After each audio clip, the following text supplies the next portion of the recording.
right, everybody, welcome to Resiliency Rounds. This is Resiliency Rounds with Jeremy and Anish, and we are discussing Aristotelian Nicomachean Ethics. We are in book four, and we had just finished discussing the elitist virtues that Aristotle has described. The our path thus far has been the long winding path through what's called the great books of the Western world, or the great conversation.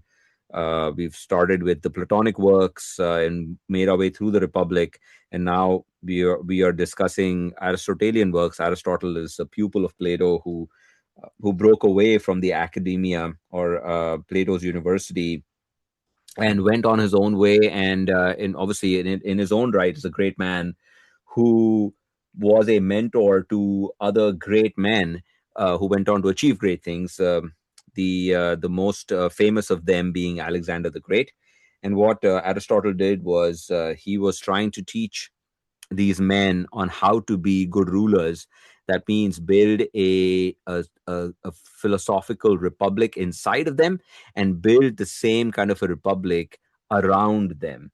And so his he is blamed as being an elitist. That means his works are more geared toward the noble men, or elite, or people of power. But I think there are lessons in there for everybody, including the common man. And the biggest, I would say, the takeaway from Aristotelian works that we have had thus far is, what does it mean to lead a good life? A good life, which is what he calls eudaimonia, which is uh, unlike happiness, the way it's described in the English language, where you have a sense of positive feeling that is, in most of our experiences, kind of fleeting. That is kind of happiness inside of your life. With If you eat something that you like, or you watch something that you like, or you buy something that you like, that momentary feeling of positivity is what we call happiness. We believe that if you string together moments like that on a continuous basis, we'll have a happy life, or a good life. But it turns out that that is not the case. As you kind of go through life, one realizes that life is not just about having positive feeling. As a matter of fact, if you have positive feelings the entire time, that's a version of psychosis. One finds out that there are some activities that may bring momentary displeasure or momentary pain, but it adds to a lifelong feeling of achievement, sacrifice, and that adds to happiness, not inside of your life, but with your life. And the more such episodes or events one has in their life, and they circumvent those events with their own gumption, their own ability, and they learn something from it. Another way of saying it, they come out of a crisis. And when you come out of a crisis, you learn and you mature and you evolve. That's what leads to a good life. And so the way to a good life, this journey of sacrifice, this journey of death and rebirth, has to be in a certain direction. It cannot be in the direction of evil. It has to be in the direction of good, and that means it has to be in the direction of virtue. And so that's why we came to virtue. To Aristotelian eyes, is similar to the virtues in the Platonic sense. That is, there are cardinal virtues: justice, temperance, courage, and wisdom. And if we align our lives to those virtues, we would be aligning our lives toward a good life, or toward eudaimonia. And along with those four cardinal virtues, there are other virtues that Aristotle describes, and those were elitist virtues that we had gone through before, and those were liberality, magnificence, and then pride. And now he talks about social virtues. And so I'm going to pass it on to Jeremy, and you could probably lead us on from now, Jeremy. What do you think? Yeah, and just commenting on the social virtues is almost they're kind of like norms of behavior of how we are to behave when we're around other people, which is, they're pretty straightforward. It's not too deep here.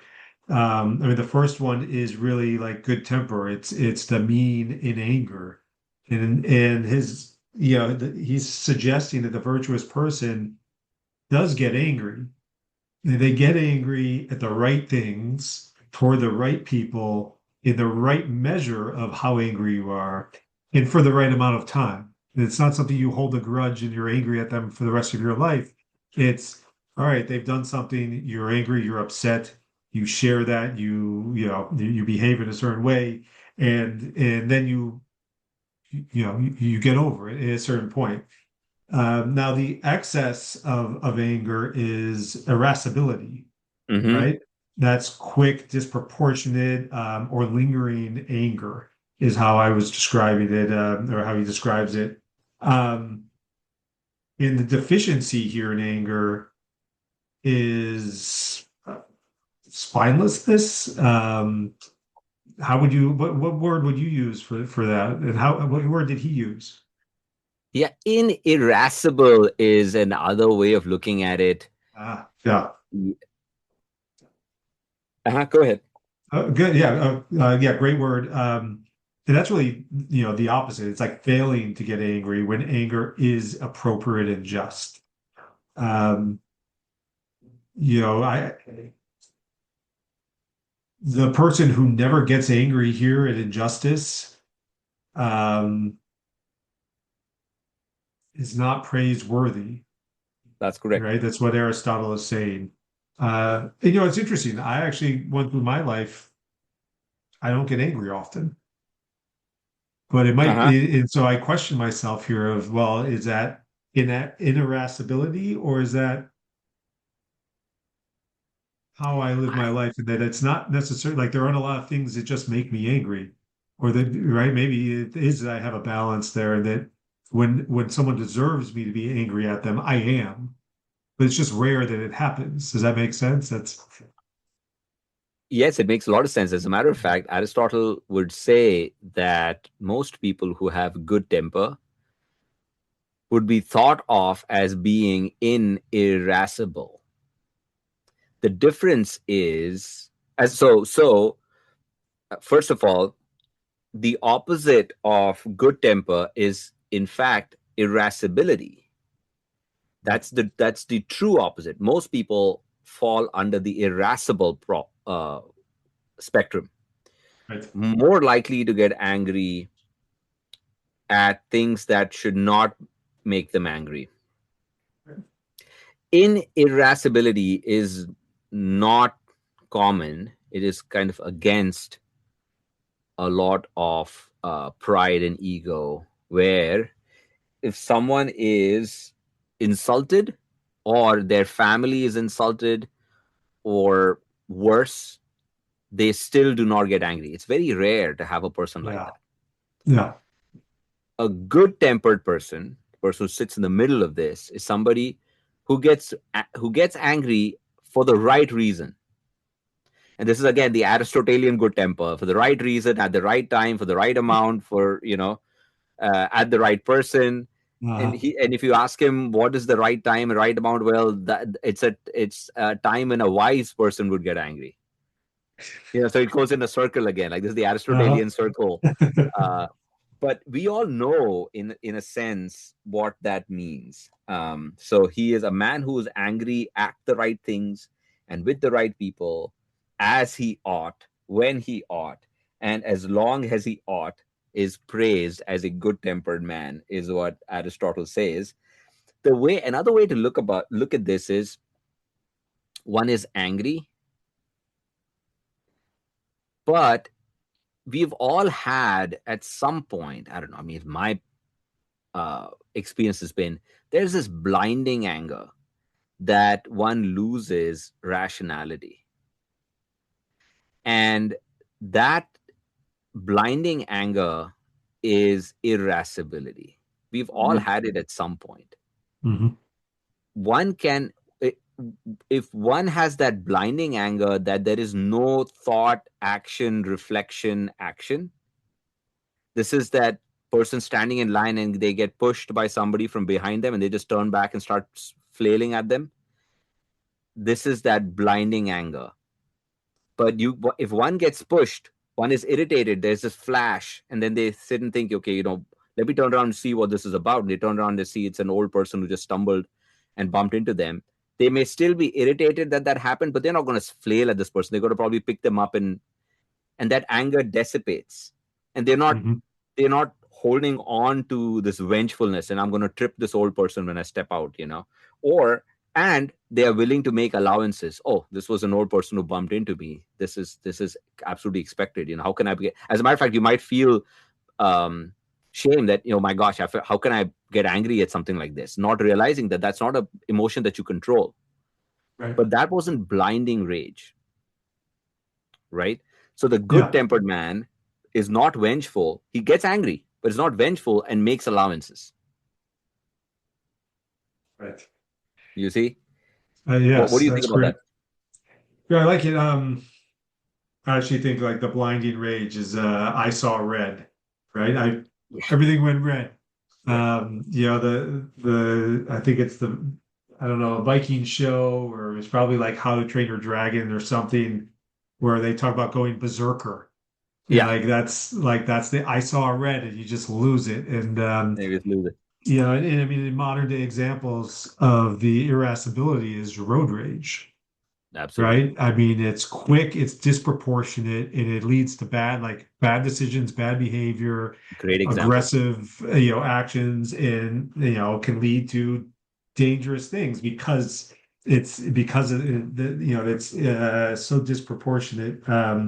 You can also let that ruin your day, right? Like that should not That's be right. something that lingers for very long. Yeah, and I think that we see modern day examples of this also.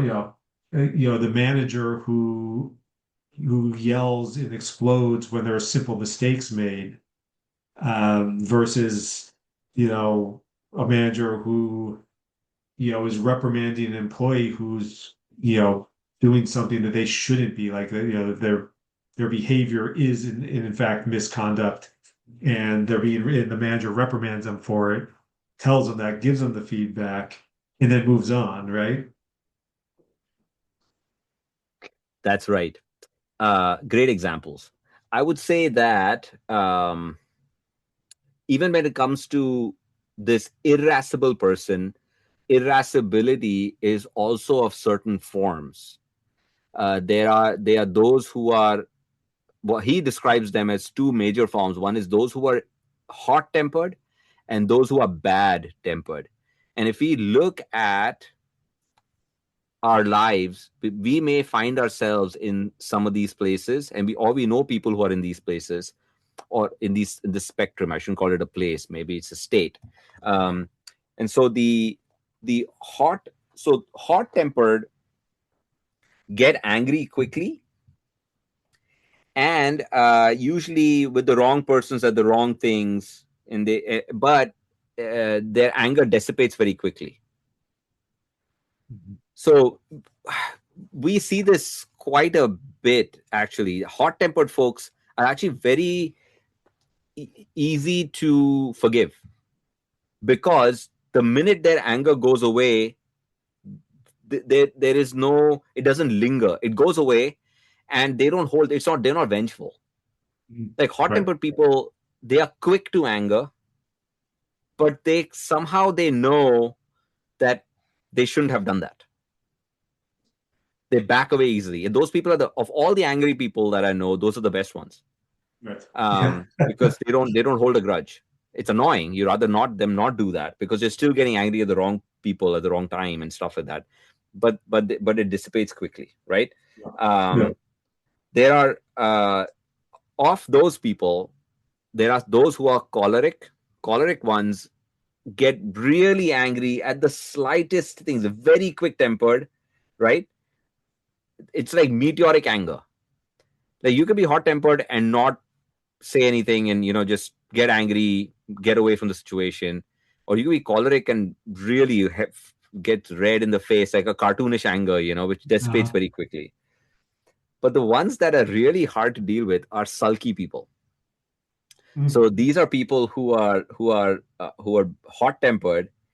They are hard to appease. So usually choleric people, hot tempered people are not hard to appease. They're actually nice. They're happy people. Like, they are not usually in trouble. It's only when something's flip them, trigger them. Um, we call it's fun to hang out with people like this because they're very funny at sometimes. Other times they get super angry and they kind of go. Uh, it's like Chris Farley characters, Right. right? Exactly. That's great. Yeah. They're kind of like Yeah. that. Sulky people are hard to appease. They retain their anger for long and they repress their passion, but they are looking for revenge. And once they get revenge, Mhm. then they are fine. They feel okay. But they are they're the brooding kinds. They get angry and then they are kind of simmering inside. Um, the thing is that if they do not get their revenge, it gets very hard for them to get rid of the anger. These are the people who, when we say, there's too much stress going on in your life, like, it eats them from inside. They get sick because of it. Uh-huh. Like they have strokes and heart attacks because they keep holding on to their anger. Because Aristotle says a very cool line: it is difficult to digest one's anger within oneself. It takes time to digest one's anger within oneself.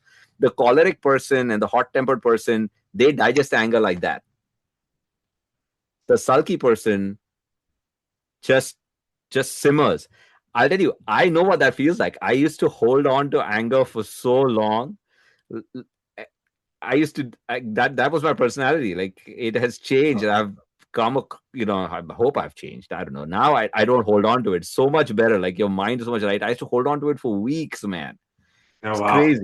Yeah. Yeah. Um, and because and the problem is like sulky people they make the worst people to hang out with. They're the worst friends. They're always in a bad mood. You don't know what's bothering them. You just cannot let go. I Yeah. know what that feels like very personally. Um, so these folks who are sulky, these are bad tempered folks who are angry at the wrong things more than that's right and longer and cannot be appeased until they get vengeance or they can inflict punishment. It is the worst of the lot, Right. Right.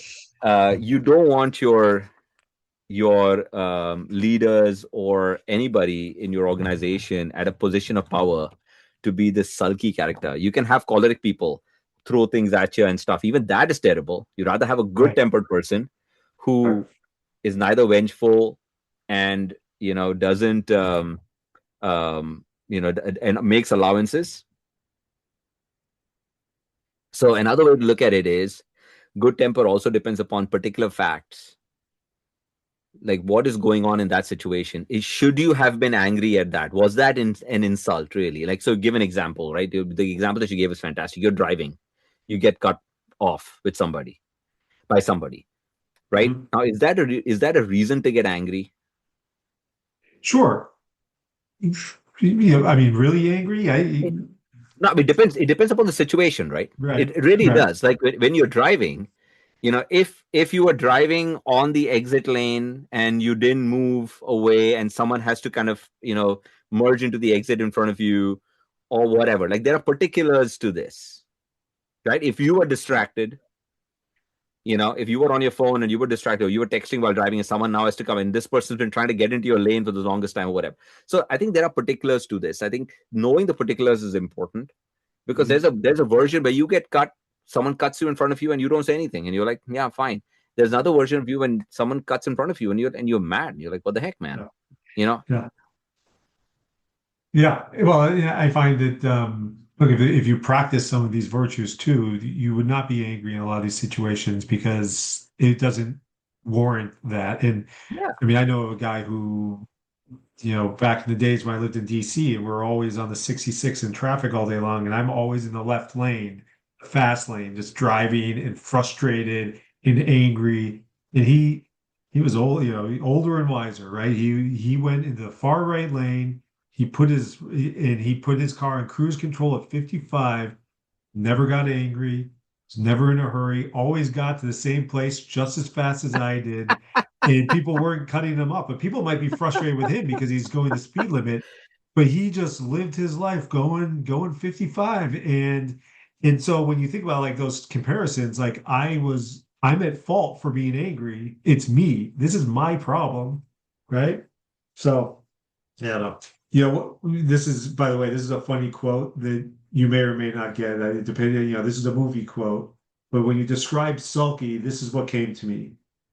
Hello, my name is Inigo Montoya. You killed my father, prepared to die. Yeah, yeah. What? Which movie is this? Princess Bride. Ah, yeah. He is the epitome of the sulky, right? There, he spends his entire life focused just on getting revenge. That's Yeah, right. That's right. yeah, So funny. Yes, man. That's so cool.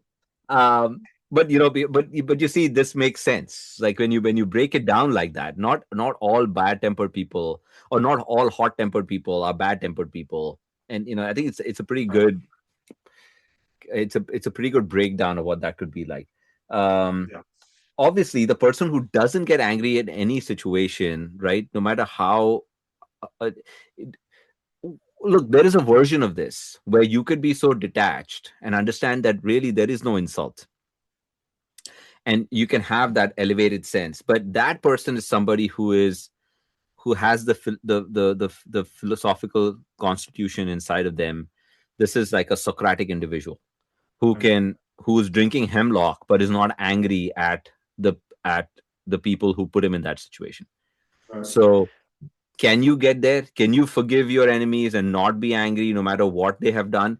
Yes. Is that really somebody who is irascible and, according to Aristotle, the other end of the virtue spectrum? Look, I don't know. I think most people are not Socrates, right? I mean, they're not Nelson Yeah, Mandela. yeah. Um, They're not Buddha. I mean, I mean, you bring in Eastern philosophy into this too, that's and you right. should, right? I mean, there's a lot there of overlap in terms of, Absolutely. Absolutely. You're right. And so I think there is a lizard brain feeling of anger that you would get. It's the same like stubbing your toe. You will feel pain, even if you are Nelson Mandela or Buddha, you will feel pain. And you might curse at your foot like for a second, but that doesn't necessarily take you away from the exalted level of whatever you have reached, right? So, but you at that same level, you could probably forgive everybody. Um, I think there is something to be said about that. So I don't know about this other end of it, this irascible person is difficult. But in Aristotelian terms, if one is a prince or a king, and then there are certain actions that that person has to take, and they cannot be irascible because there is certain amount of honor that comes with being a certain way of of certain responsibilities being on your shoulder that you have to then, because good anger or good temper makes you take action. Mhm. Sometimes not ta- not taking an action is also taking an action in a way. Choosing not to flail your arms at somebody and is also an action if you think about it. But doing the right thing as a prince, as an is different from doing the right thing as a private citizen or an individual. And so I think in irascibility at a private level could be an exalted virtue actually, but at a statesman level it may not, because you have the welfare or well-being of the state in your hands, and it's not a private individual's decision. Sometimes you have to be roused to action. Yeah, Again, absolutely. social setting, I think most for you and me, I think good temper is the way to go. At least the last thing we should be sulky, Right, or ill right. tempered, and I believe that you can train yourself out of it. I mean, I would like to believe that that's Oh, possible based absolutely. on where I have been. Yeah. uh, Yeah. And there's a spectrum, and I think you can. I think you can train yourself back towards the mean there. And and it Absolutely. doesn't have, you don't have to be on the sulky. You could be the choleric, right? I mean, you can move Yeah, that's part of self-reflection and growth and yeah, taking perspective. Yeah. absolutely. Well said. That's right. This is a journey that one can undertake, and of all the virtues, I would say this is the one that they should work on the most. I think a lot of happiness, small age happiness, self-respect, good relationships just come from not being a sulky person or a hot tempered or a choleric person. Like you can really walk yourself away from this, and all of it is just understanding that no one really means you any harm, like, and if they do, there are other ways to deal with it than anger. Yeah. Yeah. Fantastic. All right, the next one. Do you want to talk about the next one? Sure. So I'm calling it like the mean and social pleasantness. Yeah, What would you call it? yeah, that's a good one. I Yep. don't think the middle part has a name really. I think the Yeah. extremes have a name, right? Yeah. Right. Right. So, this virtue kind of governs how agreeable we are in social life. So the virtuous person is pleasant and agreeable, but not a sycophant. Sycophant? Yeah. Right? They're not, they will disagree, they will push back, they will have their own opinions, right? They're willing to cause discomfort when it's warranted, and by disagreeing and not always just saying yes, yes. And but yeah, they don't make it a point necessarily to be contrarian, right? So they're trying to, there's a middle ground there, where they're not abrasive, contrarian, and they're also not a sycophant. Um, and so the excess of this would be people pleasing, never disagreeing, flattering, um, obsequent. Obsequious. Thank you. I could try that 10 times and I'm not going to get it. Yeah. You did good on sycophant. Yeah. We'll stick with sycophant, which I barely got out. Um, and then the deficiency is Yeah. quarrelsomeness or grumpiness, right? I mean, Hmm. it's disagreeing for the sake of disagreeing. And I know those people. I don't know if you do, but they truly, like, they're always finding fault. And sometimes it's because they have to be right and they can't not be wrong. I mean, this is my experience. That's my perspective of sharing of why these people might be that way. But those are the two, the two ends of the meme. Is that, what would you add? Absolutely. I think you hit the nail on the head right there. I think there is, when it comes to these social virtues, it is about causing pleasure or pain to others in a social setting. So the obsequious person or the sycophant really is bringing about inordinate amounts of pleasure to the people they are hanging out with, but for really no ulterior motive. Like, i- if you tell somebody, if you give somebody a compliment, you're trying to curry favor. Like that's you're trying to be nice. Mhm. Now, Mhm. you could be nice to somebody because you feel like it'll make their day. You could be nice to somebody because you want to improve your relationship with that person. You could be nice to somebody because there's a business deal that you want to have, with them or whatever. Of all the reasons, just flattering people because you don't want to inflict any, you don't want to say the truth when you have to say the truth. This is not telling somebody, hey, you look good in that dress, Right. Yeah. right? This is saying that whatever choices they are making in life are the right choices to make. It is like Epstein's buddies, sending him cards on his birthday saying, yeah man, Lolita this and that, right? Right. That was the great Right. way to go ahead in your life. That is obsequiousness. Those are flatterers. Some of those people are twisted men who also had the same proclivities. But a That's lot of right. these other folks who wanted, like, the Peter Attias of the world and all these guys, who wanted to get somewhere, right? They are that's where the problem lies. Like, when you're being obsequious to somebody who's doing something really terrible and you're not saying anything. But even in that case, maybe they had an ulterior motive. The ulterior motive was to get something from the guy. um those are flatterers or obsequious folks. And then you're right, there is this whole contentious class, which is like, look, I have found myself in those situations at times, right? Someone says something, the only way to get a conversation going is to put a counterpoint. That's Right. the advocati diaboli, like the devil's advocate, right? Like, you say, you Uh-huh. know what, I get that, great, however. And that is different than the person who's constantly picking faults with everything that is being said.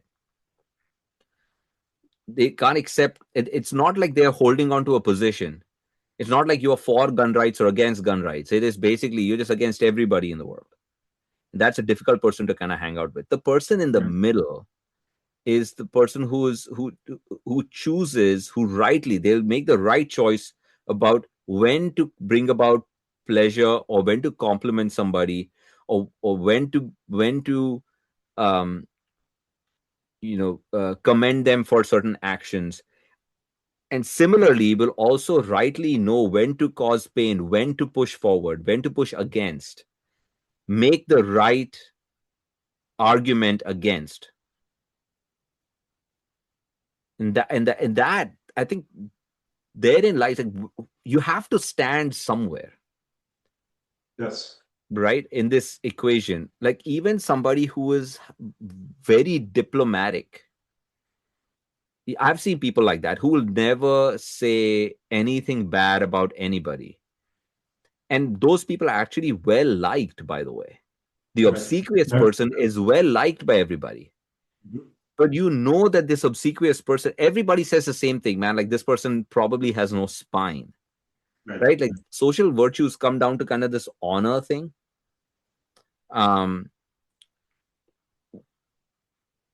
I think you can find people on both sides of the spectrum. In this, really, I think it's equidistant. I've seen Mhm. contentious people who just argue for no other reason apart because they're highly egotistical and they believe like they're right, or they're just Right. mad at the world. And I think that kind of goes hand in hand with being sulky as well, I think. Yeah. Yeah. Absolutely. Mhm. And then the other side of this, the obsequious person, I've seen them who are just, they don't want to take a stand. They are so worried about conflict. And you see that in the workplace too. They'll just say yes to what everybody else is saying without putting a counterpoint up. Mhm. Yeah. Yeah. I have examples of people on the sycophant side who are sycophants because they're dealing with a person on the quarrelsome side. So Uh-huh. the person is so quarrelsome that they're just going to agree with that person. Or you mentioned it, you said ego. There's something about that person that you just can't, you don't really have a choice. You have a great example right now, if you've ever watched a clip of the current cabinet meetings, of what that is Yeah, on yeah, those two sides, yeah, right? yeah, I can yeah. tell you, like, personal example too, by the way, is I worked in an environment where I worked for someone who was always right, always had to be right, and will argue just for the sake of argument. They will take the opposite side of what they believe just to be right and to argue against someone else's point. They also never liked feedback, and they didn't like you to share your opinion. So this is the only time I've ever been fired in my entire life.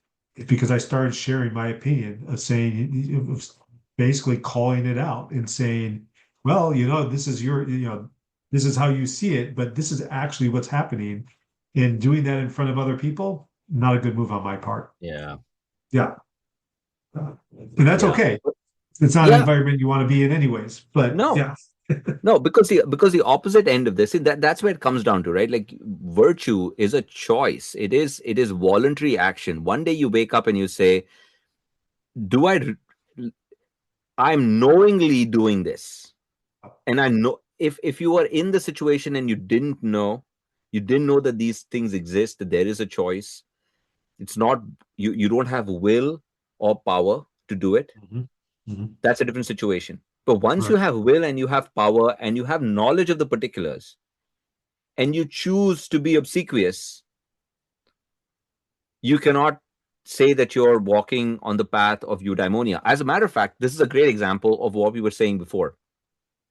There it is uncomfortable to stand up against a person like this. Yeah. Especially, it's uncomfortable to lose your job, to get fired. But the path to eudaimonia requires one to do uncomfortable things inside of it. And while you're doing it, you're not happy inside of your life. That moment is not a positive Yeah. feeling.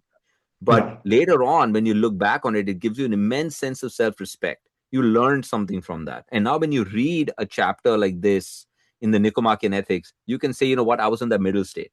I wasn't obsequious. That means, at least in this particular situation, I chose the action that was the virtuous thing to do, the middle state. That is, that's why virtue is aligned to eudaimonia, because you build self-respect along the way, the right kind of self-respect. That's right. So, what comes to mind here is actually one of the cardinal virtues, which is courage. That's right. You need to have the courage to actually choose the middle path here. So if you're not, and if you don't, what does that look like? And um, I mean, yeah. Say more. I mean, that's fantastic. Well, I mean, I was going to say that. So you and I talked about this offline last week, but Sir Gawain and the Green Knight. I just watched the Green Knight version, right, the movie of that, um, and he's he has to make a decision, which is life or death. And if you choose death, that's actually the courageous decision. And so it's different than what we're talking about right now with but courage comes back to this, which is if he chooses life, it's the cowardly way. And they actually in the movie they go through 10 minutes of what the rest of his life living as a coward would be.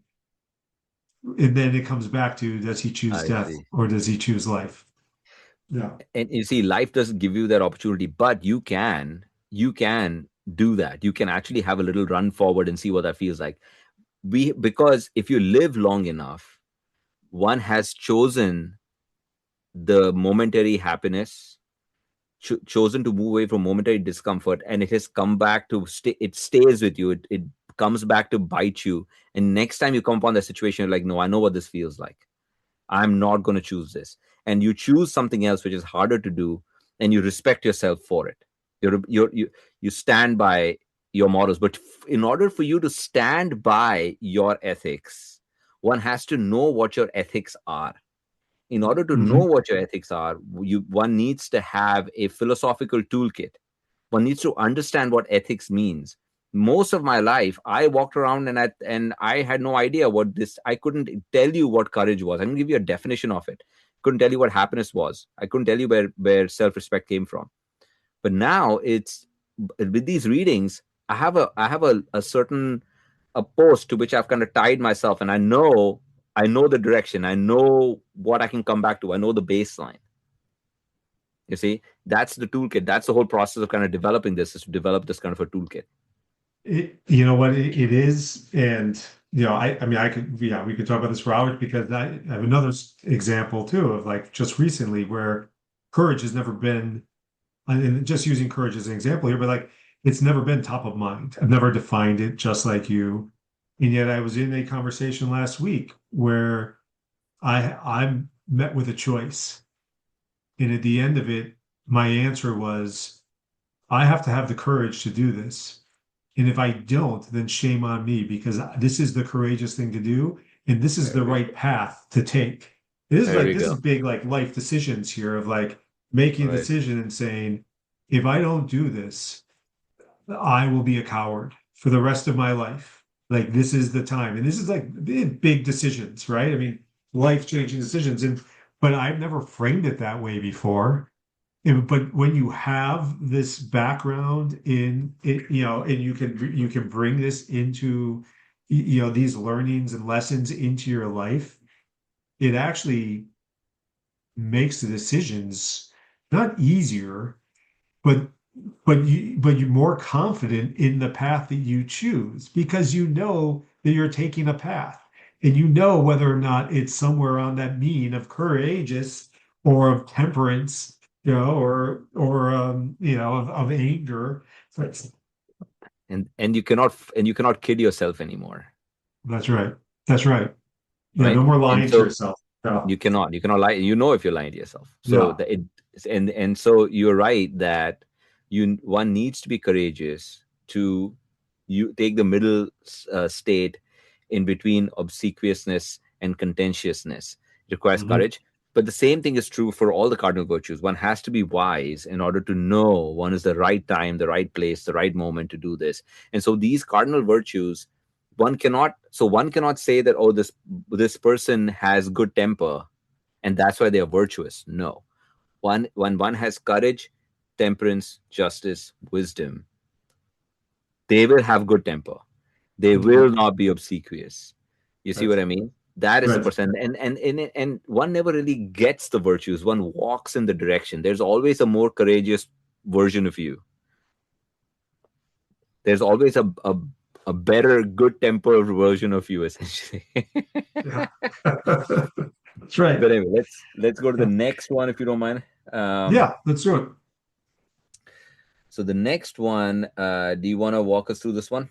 Sure. So, I'm calling it the mean and self-presentation, which is like truthfulness, um, pursuing truth or falsehoods. Hmm. Boastfulness comes into this. I have a quote here, I think from the book, which is being truthful both in life and in word.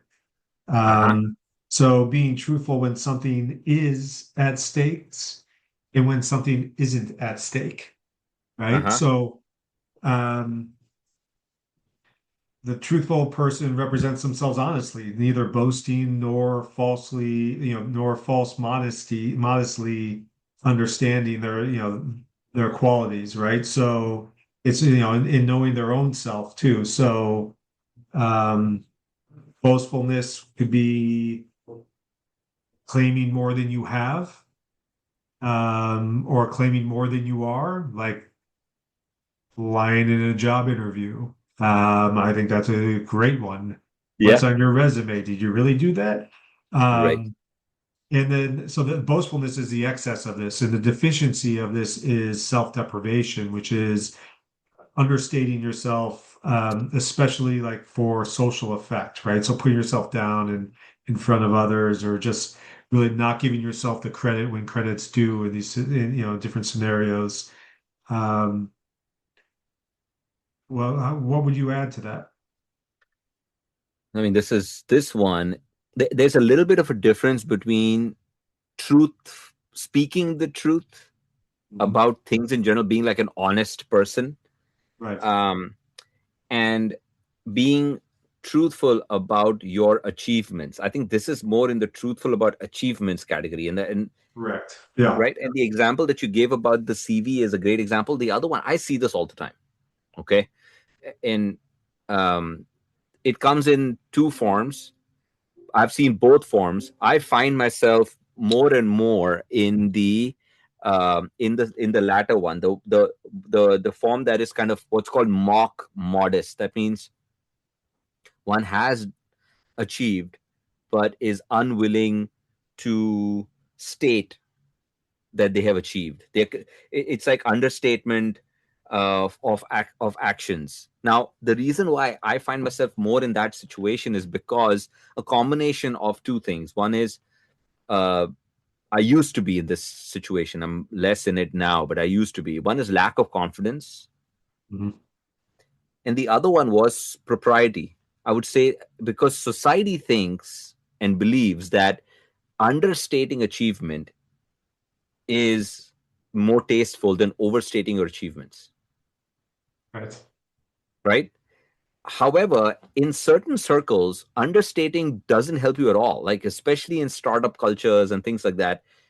Uh, in sales environments, overstating is there's some situations where that's the case. Like, people, I've seen that wherever trust building is required very quickly, Mhm. overstating achievements is what people do. It's a commercial enterprise. There's a gain involved, right? Uh, between If you look at this virtue of being somewhere in the middle where you're truthful about achievements, boasting is the actual extreme of this, which is distasteful. And some people boast without any ulterior motive, and I think those folks are kind of, you're like, come on, man, like, what's the point? I've seen folks, you have probably seen folks like that too, who are Yeah. always elevating their self image for no reason. They're always talking about something. either some car or some experience or some woman they dated or whatever, right? From the watch they own. For no, you don't. It's not that they want to impress you for because you will then give them something or they will gain Right. something out of it. They Right. just hype all the time. Mhm. It's like a hip hop song playing on repeat, right? That's right. Yeah. Yeah. And with the women, the cars, and the wheels, and all of that, right? Now, Yeah. that person, I don't know. I think society finds them the most distasteful. Like, it'll be hard for them to have friends unless their friends are sycophants, which is a whole. Then they're not truly friends. The other one is boasting with ulterior motive, and that one is either you do it for honor or reputation, right? Where you say, I've done all of these things, and that's why I deserve a place on the board, or I've done all of these things, that's why I deserve this award, or whatever. Society grants them those things. Or you do it for money, where you say, I've done all these things, so I can give me your business, right? Either ways, that is also, if those are not truly one's achievements, eventually it's frowned upon. Right. And you see a lot of that from on LinkedIn to everywhere else. You see that. Yeah. Well, yeah, and I was going to use the example, just social media in general. I Absolutely. mean, Yeah, it is a world now of boasting and self-promotion absolutely. and living and showing a life that you're not actually living. I Absolutely. mean, I don't know if I've sat next to what I imagine to be influencers who are at a restaurant getting all these fancy dishes coming to their table and they're taking pictures of themselves with it and and then posting it. They're not eating any of the food. They're literally just in there taking pictures of the food and showing what great life they have. And then they go to the next one. Like that's not that is living a lie. As the opposite of yeah. Right. So hey, we live in a Right. society right now where that is encouraged and we're That's paying right. for it. Yeah, That's right. That's right. I mean, look, I find like LinkedIn to be like social media for professionals, right? I mean, that's what it is. If absolutely. you go on there, Yeah, it's all about people doing great things, getting promotions, getting, you know, you see startups writing all these big flowery things about what they're achieving, yeah, and most of those, some of these are for ulterior, all of these are for ulterior motive, quite frankly. Um, but that's the world that we live in. Where, but that's not the world that we come from. Before we had social media, actually, it was frowned upon to talk about your work. Like no one would go and say, you know what, I got a promotion, I got a raise. Like you wouldn't talk to your friends about these kind of things, right. let alone friends. You wouldn't talk to your neighbor or people on the street about these things. This wasn't part of culture. You would take your work, you would participate in your work, and you would keep it at home. There were other things that you would show outside, how good, as a parent or as a community, uh, participate in the community or whatever, right? Community member. These are the kind of things, but not about your job. I mean, now it's become like we talk about everything. We took this vacation. Look how good looking I am in a swimsuit, and all of those kind of nonsense, which you never Mhm. put outside before. Yeah. So yes, we live in a world like that, but we come from a world. Honestly, I believe that most people would say that they would rather be the person who is modest, Mhm. doesn't exaggerate, doesn't talk. And it's actually distasteful to kind of talk about your work, right? I mean, it's like when they say in social context, it's the people who don't know how to make a conversation. They start with, hi, I'm this person. What do you do for work? Like that's usually like the first thing that comes out, and there's so many different ways to approach a person and talk to them, but that becomes the first thing we talk about or say. And so there is a it's not the norm, and we shouldn't necessarily be. We should be on the modest front of this. So the person in the middle may appear to other people to be someone who is modest, mock modest, understating the truth, because sometimes understating the truth is considered to be in better taste. That's right. Yeah. Just society Yeah. better accepted. As a matter of fact, It's I find myself in that situation.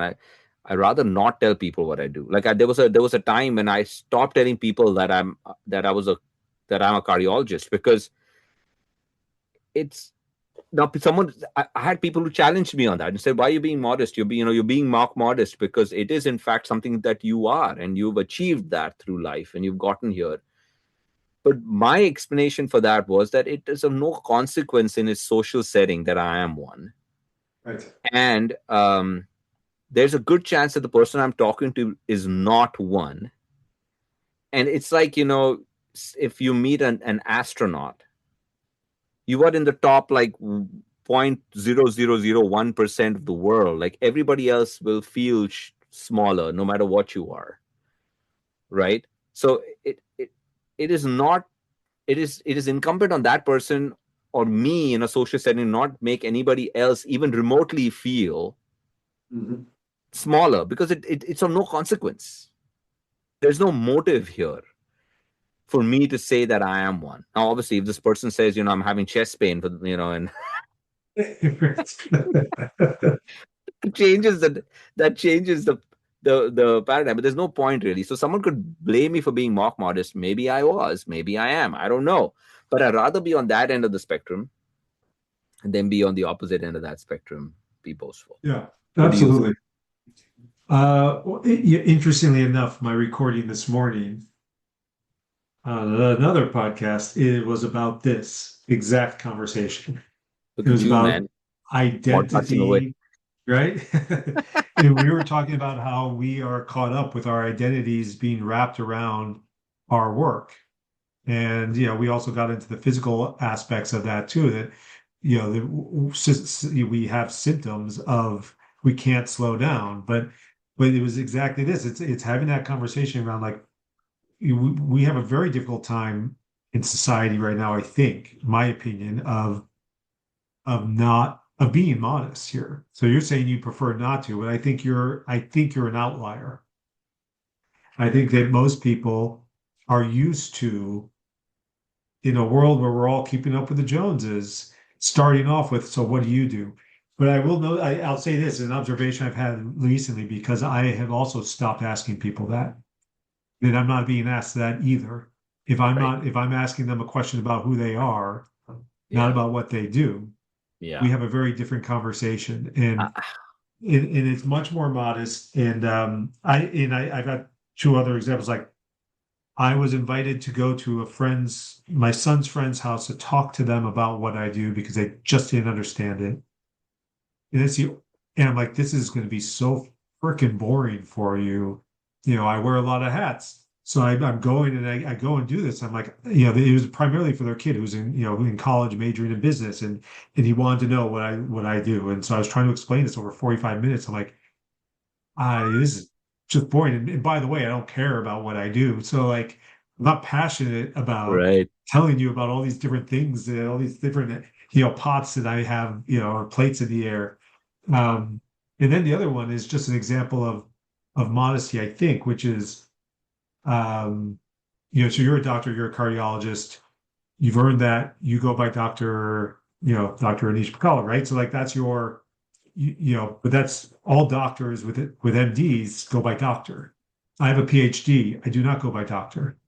I know plenty of PhDs who do, but I don't put that in front of my name, and I don't put PhD behind Yeah. my name because I'm not Yeah. defining myself as because it has nothing to do with who I am. That's a great So, example. an example of like that is a modest choice I made many years ago. And after I got my doctorate, I remember going into work with a bunch of consultants and I was a consultant. I was working with a team and they started calling me Dr. J. I'm like, no, no, no, no, no. It's not It's gonna just happen. Jeremy. I don't need Dr. J. Like Right. that's not why I did this. Right. So, yeah. See, that's a good, see, that's a good example. See, that's what I'm saying. So someone could, again, it depends upon the particulars, it depends upon the situation, it depends upon perspective. Someone may think you're mock modest for doing it. Right. But look, mock modesty really is the opposite end of it, really is when it's trifling obvious qualities. Like there's some obvious qualities. So say someone is fit, right? Fit individual, exercises, eats right? He looks fit. And someone says, you're fit. And you're like, no, yeah, it's nothing. I could probably gain a few pounds to be okay. That kind of stuff. I mean, it's obvious if it's in your face and you say no to it, that is being, why? Just say it, like, own it, accept it, Right. you know? Um, Especially if you work on it, if it's an obvious quality. Mhm. Mhm. You see what I mean? That's being a mock Yeah. modest in my mind. Yeah. Yeah. Yeah, it's taking the compliment or when it's deserved. I mean, if it's true, Yeah, Yeah. yeah. So that's one. Then the last one, I think we have just one. Oh no, we have two. What? Two. Okay, Yeah. we have two. Okay, you want to go to the next one? Sure. So this is about humor. Yeah. Yeah. And wit. The witty person who uses humor well, right? Mm-hmm. They can be funny. They appreciate humor. They can take a joke. And now the excess of this is buffoonery, right? Saying anything to get a laugh, right? And I think we've all experienced someone who is Absolutely. always the comic. They don't have a sense of limits. And the deficiency here is boorishness. Like there's just no sense of humor. You cannot take a joke. You don't you find levity to be offensive. Um, and so I think that here, like humor, a person who uses humor that is clever and appropriate to context, um, and knows not what to, knows what not to laugh at. Right. This is kind of the balance there. Absolutely. Absolutely. And we've seen this, man. And so it's easy to cross the line sometimes, but you learn. Like, the buffoon not only makes fun of himself or herself, but is willing to make fun of other people at their cost. Right. So there is again, when it comes to these social virtues, about pain and pleasure to others in these settings. So they are willing to cause pain and displeasure to themselves and to others as well with these acts. The boorish person is so worried that they'll cause displeasure to somebody, or that they would be pained at it. They cannot take a joke. Everything is an insult. And similarly, they are very uptight in social situations where nothing can be said crosswise. And so Mhm. there's a ground in between where you can play, where you don't have to insult anybody, you don't have to insult a community, you don't have to insult you don't have to use terrible words or harsh language, or do insane acts in order to bring about a laugh or bring levity to the moment. Look, I struggle with this. I know that there are folks who are really good at this, that they're ready with it. I have friends who are like that. They're not insulting, you're not saying anything, but they have a retort at the tip of their tongue. They say some things, they can put words together to make a dull moment like really funny. And I love people like that. I think people are ready wit are the most popular people. Right. Right. um and it's definitely, I think it can be learned, though I found that it's hard to learn it. Like, one can learn to be a stand-up comic, but one ready wit is something else altogether. It's a mixture of the right attitude, the right way of saying it, the right moment, the timing. It's something that people are Mhm. born with, and I know people like that, and it's just Yeah. absolute pleasure to be with them. Right. Right. Yeah, I mean it's a trait. Oh, it's not necessarily a skill. A skill is actually becoming a stand-up comic. You can Right, train yourself. I mean, obviously, I think a lot of great comics start with the trait. right, I mean, I think Robin Williams was always finding he was someone who always found the moment. Like he was witty all the time, but not in a buffoonish way. But he correct. could always, like, he could turn it on and turn it off, but he could find humor in anything, I think. Yeah. I think Dave Chappelle comes to mind as somebody who's Yeah. like a class act. Like, you Yeah. see his acts, I mean, they're really nice. Yeah. And obviously, people will argue that he does cause pain to certain people and stuff. Yes, that's true, but he's a class act in many ways. I thought, like, some folks do come, like Norm Macdonald comes to mind. Like, there are some folks like that Yeah. who are really good.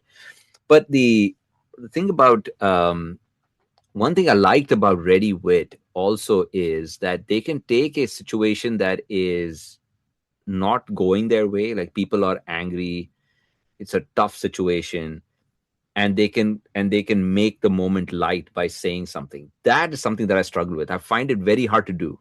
When someone does it, I'm like, should have been me. Like, if I get into like a tough conversation, I can't break out of it with wit. It's something that I have to practice, like, you see. So I've gotten better, but I'm Yeah. not there yet. And if I do it, it's forced, and it's hard to do it if it's forced. Like, it has to be. I've done it a few times and it's worked. Other times it's not worked. So it's just something that I need to work on. Yeah. Yeah, when it's forced, it doesn't usually land, No, doesn't right? land at all. And Yeah, it could turn on you, so you got to be careful. that's right. Yes, yes, it can. It's good. All right, ready. Wait. The last one is, Modesty, right? yeah, So shame, the shame. capacity for embarrassment, which is interesting as a virtue because it's also a feeling. Um, Yep. and so what one of the things so I was making the note here, it's okay for a child to make an error if they feel shame. Shame is felt for voluntary actions. The good man will never voluntarily do bad actions, therefore shouldn't experience shame. That's very well said, Jeremy. And the big line, the word there is voluntarily. If an act was not done voluntarily, no blame, no shame, no guilt should come out of it. It does, but it should not. Voluntary actions are actions where one has the will, the power, and the knowledge of the particulars. That means you knew the act that you're doing was a bad act. You committed it. Now you can feel you were in control the entire time. You wanted to do the act. You weren't forced to do it. It wasn't circumstance. You had the power to do it. You were in control the whole time. And you knew that this act wasn't a good act. And you did it. And now you feel shame for it.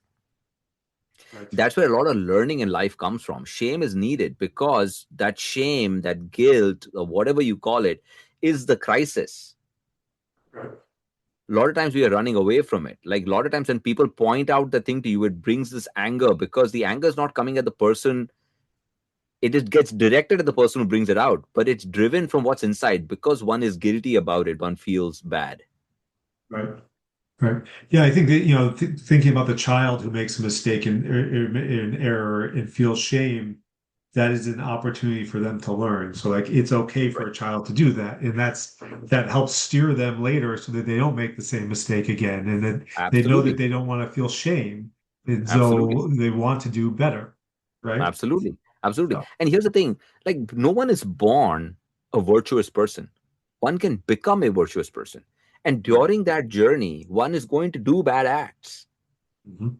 And initially, those bad acts are going to be because they didn't have the will, someone made them do it, a circumstance made them do it, a convention made them do it, or it was powerless. Like they didn't have a hand in it. It was just happened to happen through them, but it was not necessarily of them. Or they didn't have knowledge of the particulars. They didn't know that this was a bad act in the first place. But you learn from each of those episodes. But eventually, there is a certain time crisis, and all of this comes from the particulars. You had the will, the power. You actually chose to do those things. Maybe you didn't have the knowledge of the particulars, but when the thing goes bad, that is when a crisis comes about. You're like, my gosh, like how did this happen? What can I do different? How come I didn't know that this can happen? So that moment of crisis, you can go one or two ways. I mean, you can do the conventional crisis path where you just, it's a new house, a new car, a new wife, or whatever. Or you can turn to asking yourself, if I didn't know, how do I know? How do I gain the knowledge? What is the right thing to do? That is the hero's journey. Right.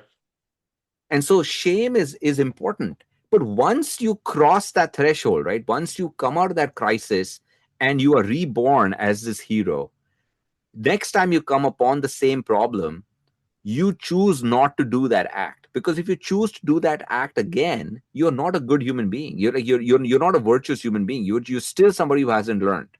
You're Right. dishonorable. You see? That's Yeah. why when you said that actually shameful acts should not occur, a good man should not do shameful acts, right? That is true. But a good, we are not good men yet. You see, once you get there though, like Socrates, that's why Socrates drinks hemlock. Yeah. Because choosing a life of exile would be a shameful act. Hmm. Hmm. He drinks Yes. poison, and you see, that's the choice that he makes. Hmm. Hmm. What he says here is, and I think these are, it is, um it is the mark of a bad man to do such disgraceful action. But that is the pursuit. The pursuit is not to be a bad man. And that takes for some people many, many years, and you may never get there, but you may get better at certain situations and certain things. But shamelessness is the opposite of it. That is the true opposite, where you're doing all sorts of acts and you don't care about the consequences of it, you know. Right. Right.